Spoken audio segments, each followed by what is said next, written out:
Ojo a esto, la Federación Catalana de Esquí de Montaña se independiza. Dicen que como Cataluña es una república, ya no tiene que competir en los campeonatos de España.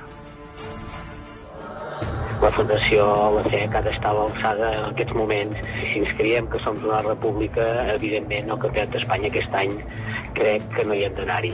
No van a participar en ninguna competición española como selección catalana.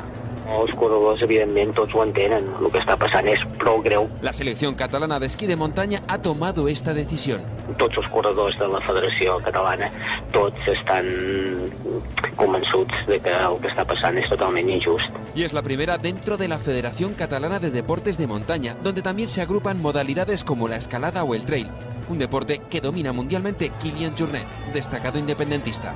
Els que hi tenen més a perdre, evidentment, és la Federació Espanyola. El 90% del potencial d'esquí de muntanya està a Catalunya, ¿no? Pero si no participan en el Campeonato de España, no pueden hacerlo en los campeonatos del mundo. Si volen anar-hi a nivell personal hi poden anar-hi, però només que no hi aniran a nivell de selecció. Son los primeros deportistas catalanes que dicen adiós a España.